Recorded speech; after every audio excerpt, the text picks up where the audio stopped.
Student, today we will discuss false position method. It is also called regular falsi method. तो इस method में हम किसी भी नॉन लीनियर इक्वेशन का सॉल्यूशन फाइंड करेंगे, मेन रूट फाइंड करेंगे. It is root finding method like as bisection method. तो इन मेथड्स को क्लोज मेथड भी कहते हैं, ब्रैकेटिंग मेथड भी कहते हैं. तो आज हम इसमें डिस्कस करेंगे इस लेक्चर में कि फॉल्स पोजीशन मेथड किस तरह से वर्क करता है.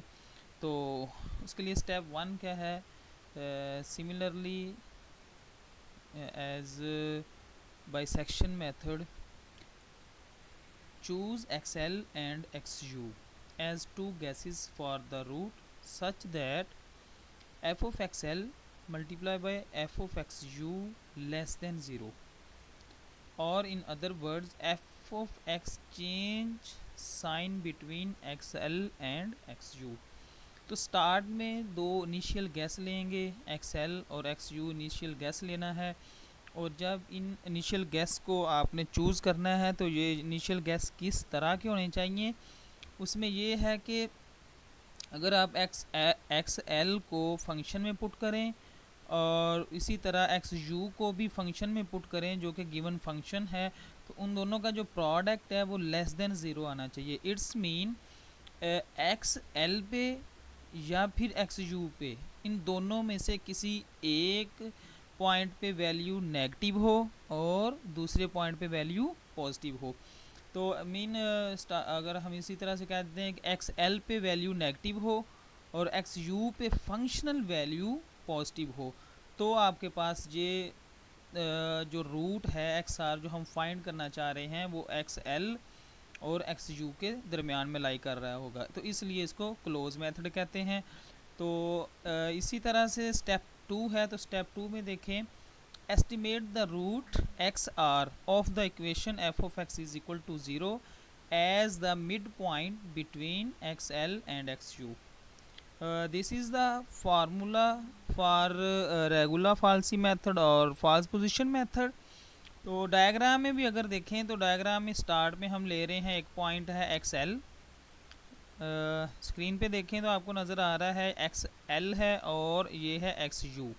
तो इन दो पॉइंट्स, तो इस पॉइंट XL पे फंक्शन की वैल्यू जो फंक्शनल वैल्यू है f of XL देखें नेगेटिव है और इधर f of XU इस x पे पॉजिटिव है.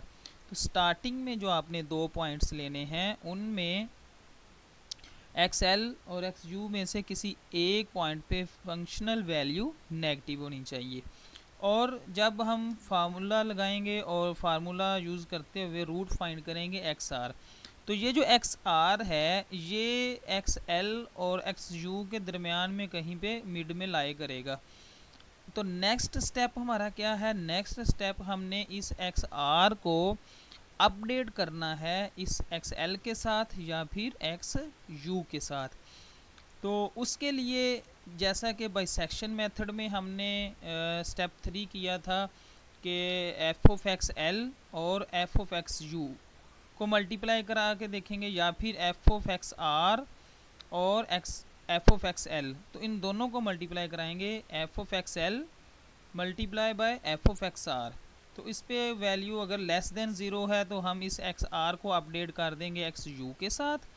अगर इन दोनों का प्रोडक्ट ग्रेटर देन ज़ीरो है तो अपडेट कर देंगे XL के साथ. तो इसकी डिटेल के लिए आप देख सकते हैं बाइसेक्शन मेथड. तो बाइसेक्शन मेथड में डिटेल से बताया गया है कि किस तरह से हम अपडेट करेंगे जो न्यू रूट है इसको XL या फिर XU के साथ किस तरह से अपडेट करेंगे. तो लेकिन इस वीडियो में सिर्फ हम इसको पहले थोड़ा सा अंडरस्टैंड करेंगे और उसके बाद इसको मैटलैब में सॉल्व करेंगे. जब मैटलैब में सॉल्व करेंगे तो आपको अच्छे से अंडरस्टैंड हो जाएगा कि किस तरह से ये फॉल्स पोजीशन मेथड वर्क कर रहा है. तो फार्मूला देख लेते हैं. XR इज़ इक्वल टू है XU माइनस जो पॉइंट आप यहाँ पे XU है तो f of XU times XL minus XU divided bye, यहाँ पे XL आ रहा है तो f of XL minus f of XU आ जाएगा. तो अब हमारे पास एक क्वेश्चन है, find the root of the given equation 4x cube minus 6x square plus 7x minus 2.3 is equal to 6. It is the non-linear equation and we want to find the root of this equation. Take the initial guess xl is equal to 0 and xu is equal to 1 and desired error es is equal to 10%. So what is the desired error? This is the error that is acceptable in the root. So now we see in MATLAB how to solve regular falsi method in MATLAB. So first of all I comment the false position method name.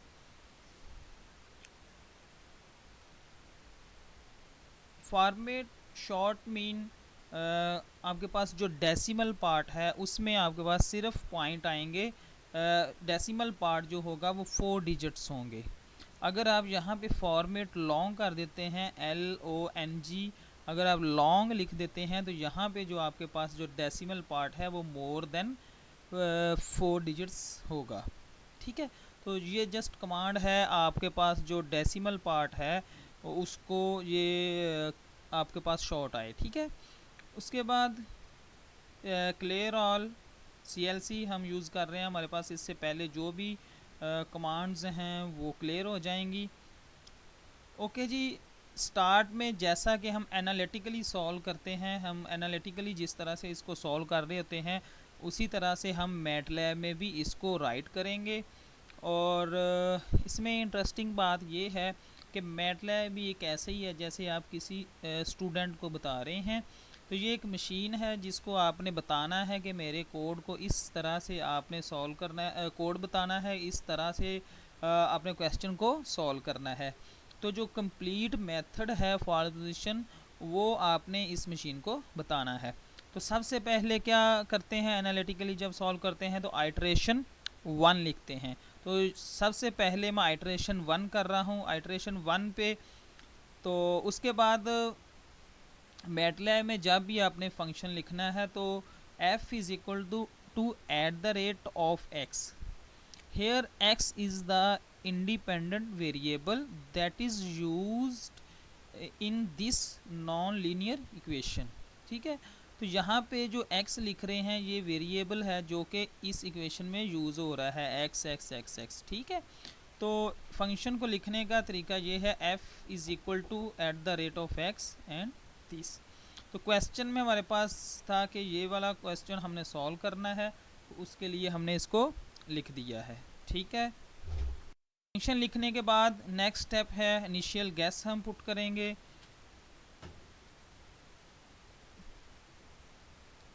तो initial guess start पे XL is equal to 0 है, इसी तरह से XU is equal to 1 है और XR old मैं यहाँ पे 0 पुट कर रहा हूँ क्योंकि मैंने एरर फाइंड करना है। तो एरर फाइंड करने के लिए आइट्रेशन 1 पे हमारे पास जो XR ओल्ड है वो 0 होगा। आइट्रेशन 1 पे XR ओल्ड 0 होगा क्योंकि हम अभी तक हमने कोई भी XR फाइंड नहीं किया। XR mean root. ठीक है, उसके बाद डिज़ायर एरर 10% है। तो नेक्स्ट है जी मेरे पास XR फार्मूला यूज़ किया है। तो ये फार्मूला वही फार्मूला है जो हमने फॉल्स पोजीशन मेथड का फार्मूला देखा था। XR is equal to XU minus f of XU time XL minus XU divided by f of XL minus f of XU। तो ये जो फार्मूला है ये फॉल्स पोजीशन मेथड का फार्मूला एज इट इज़ लिख दिया। उसके बाद एरर है, तो एरर किस तरह से कैलकुलेट करते हैं, absolute value of XR minus XR old. तो देखें आइट्रेशन 1 पे यहाँ पे मैंने XR फाइंड किया। तो XR को फाइंड करने के बाद हम यहाँ पे एरर भी फाइंड करेंगे। क्योंकि हमारे पास यहाँ पे एक्स आर ओल्ड जो है वो ज़ीरो है, आइट्रेशन फर्स्ट पे एक्स आर ओल्ड ज़ीरो है, तो इसलिए फर्स्ट आइट्रेशन में एरर जो है वो 100% होगा। ठीक है, जब आप आइट्रेशन 2 पे जाएंगे तो ये जो हमने एक्स आर कैलकुलेट किया है आइट्रेशन 1 पे ये ओल्ड हो जाएगा, और ये जो एक्स आर है ये सेकंड आइट्रेशन का होगा। ठीक है, इसी तरह से जब आप थर्ड आइट्रेशन करेंगे तो थर्ड आइट्रेशन में क्या होगा, थर्ड आइट्रेशन पे जो एक्स आर ओल्ड है वो सेकंड आइट्रेशन पे जो एक्स आर आया था वो पुट करेंगे, और एक्स आर ये वाला जो एक्स आर है ये हम आइट्रेशन 3 का ही पुट कर देंगे। I hope you understand. Okay जी, next H G command use कर रहे हैं हम प्रिंट करवाने के लिए कि जो जो वैल्यूज़ हमने कैलकुलेट करनी है उनको प्रिंट करेंगे एक टेबल की फॉर्म में। तो इसलिए हमारे पास क्या आ जाएगा, एक एरे में हमने इसको कैलकुलेट करना है। तो सबसे पहले टेबल में आपके पास रो वाइज ये टेबल होगा आपके पास, like matrix. First term is iteration and second is xr is the root and f of xr last पे एरर है। ठीक है, ओके जी, अब हमने जैसा कि बाइसेक्शन मेथड में भी देखा कि इफ़ लूप यूज़ करेंगे। इफ़ लूप हम यूज़ कर रहे हैं कि एक्स एल और एक्स यू जो हमने लिया है वो हमारे पास एक्यूरेट है या करेक्ट लिया है या हमारे पास रॉन्ग चॉइस है। If F of X L multiply by F of X U greater than zero, अगर एफ ऑफ एक्स एल और F of X U greater than zero आ जाता है तो क्या होगा, क्योंकि हमारा ये कोड जो फर्स्ट पोजीशन मेथड है ये वर्क तब करेगा जब इनका प्रोडक्ट जो है वो लेस देन ज़ीरो हो। अगर ग्रेटर देन ज़ीरो आ जाता है तो फिर क्या है, डिस्प्ले हो जाएगा wrong choice of XL and X U. तो आपने एक रॉन्ग एक्सेल को पुट करके देखना है, तो हमारा जो कोड है ये यहाँ पे एंड हो जाएगा और मैटलैब जो है ये शो करवा देगा कि wrong choice of XL and X U है। तो आप जाके एक्सेल और एक्स यू को चेक करें।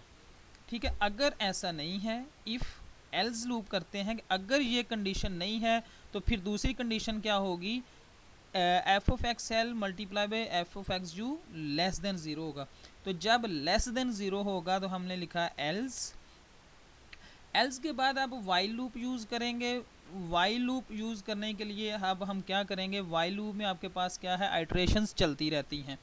तो आइट्रेशंस कब तक चलेंगी, जब तक ये जो एरर है वो greater than and equal to desire error है। मीन जब तक डिज़ायर एरर हमारे पास 10% है, तो जब तक ये एरर 10% से लेस नहीं हो जाता तो वाइल लूप चलता रहेगा। जब हमारे पास मीन अगर 11% भी एरर है तो ये लूप आइट्रेशन करेगा और ये लूप चलता रहेगा जब तक हमारे पास ये जो एरर है ये greater than equal to desire error है। मीन जब तक एरर जो है वो 10% से ग्रेटर है ये लूप चलेगा। जब ये एरर लेस हो जाएगा इस डिज़ायर एरर से तो ये लूप स्टॉप हो जाएगा। उसके बाद जी जो आइट्रेशन फर्स्ट पे, अब ये याद रखेंगे वाइल लूप में हम आइट्रेशन सेकंड कर रहे हैं। ठीक है, आइट्रेशन 2 स्टार्ट कर रहे हैं। तो जो हमारे पास आइट्रेशन 1 पे यहाँ पे जो एक्स आर फाइंड किया था उसको हमने कह दिया X R old. Mean previous जो यहाँ पे एक्स आर हमने फाइंड किया था उसको अपडेट कर दिया एक्स आर ओल्ड के साथ। उसके बाद जी नेक्स्ट स्टेप क्या होता है, नेक्स्ट स्टेप होता है कि हमने ये जो एक्स आर फाइंड किया था यहाँ पे इस एक्स आर को अपडेट करना है एक्स एल के साथ या फिर एक्स यू के साथ। तो उसके लिए जो हमारे पास एल्गोरिदम है वो ये है कि if F of X L multiply by F of X R less than zero है then update X R is equal to X U. फिर सुने, अगर इन दोनों का प्रोडक्ट लेस देन ज़ीरो है मीन नेगेटिव है तो इस एक्स आर को अपडेट कर देंगे एक्स यू के साथ। एल्स, अगर ऐसी कंडीशन नहीं है, एल्स यूज़ करते हैं हम, तब एल्स यूज़ करते हैं जब ये कंडीशन सेटिस्फाई नहीं कर रही। अगर इन दोनों का प्रोडक्ट लेस देन ज़ीरो नहीं है तो फिर क्या होगा, ग्रेटर देन ज़ीरो। अगर ग्रेटर देन ज़ीरो है तो फिर हम क्या अपडेट करेंगे जी, क्या अपडेट करेंगे, गेस करें ज़रा। हम अपडेट करेंगे X R is equal to X L. ठीक है, अब हमने रूट भी फाइंड कर लिया, उसके बाद इसको एक्स आर को ओल्ड में पुट कर दिया और न्यू हमारे पास एक्स एल और एक्स यू की वैल्यूज़ आ गई हैं। ठीक है, हमने अपडेट करने के बाद एक्स एल और एक्स यू हमारे पास न्यू वैल्यूज़ हैं। जब न्यू वैल्यूज़ आई हैं तो अब लूप के अंदर भी हम एक्स आर को फाइंड करेंगे। तो ये याद रखें, इस इफ़ को मैंने यहाँ पे एंड कर दिया है। अब न्यू वैल्यू चूँकि हमने कैलकुलेट करनी है, लूप के अंदर भी हमने कैलकुलेट करनी है, तो अगेन फार्मूला यूज़ करेंगे, फॉल्स पोजीशन मेथड का फार्मूला यूज़ किया, उसके बाद एरर कैलकुलेट किया सेम एज अबव, और इसको हमने जो लूप के अंदर है इस आइट्रेशन को नेम दे दिया iteration is equal to I T R plus one. Mean इसको उसने अपडेट कर दिया कि ये जो आइट्रेशन है ये सेकंड हो गई है। ठीक है, उसके बाद उसी तरह से प्रिंट करवा लेंगे। प्रिंट करवाने के बाद ये जो वाइल लूप यूज़ किया था इसको एंड कर देंगे। जब वाइल लूप को एंड किया है तो याद रहे कि हमने स्टार्ट पे इफ़ से स्टार्ट किया था, तो उस लूप को भी एंड कर देंगे। ठीक है, तो यहाँ तक ये हमारा कोड कंप्लीट हो गया है। इसको कंप्लीट करने के बाद इसको रन करते हैं। रन करने के बाद देखते हैं जी इसका सॉल्यूशन क्या आ रहा है, जो इक्वेशन हमने ली थी उसका सॉल्यूशन क्या आ रहा है, उसको डिस्कस करते हैं। उसको डिस्कस करने के लिए जी कमांड विंडो शो कर रहा हूँ आपके सामने।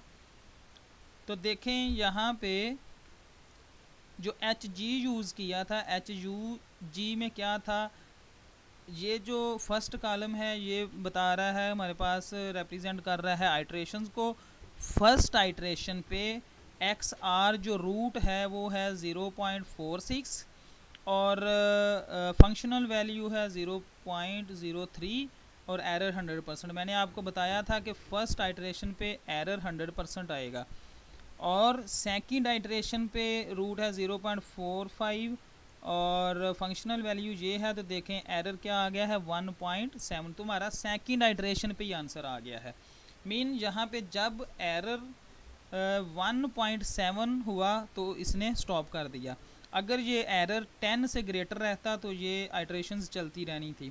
तो आई होप कि आपने इसको अच्छे से अंडरस्टैंड किया होगा। अगर फिर भी कोई क्वेश्चन है तो आप उसका क्वेश्चन पूछ सकते हैं by my email ID and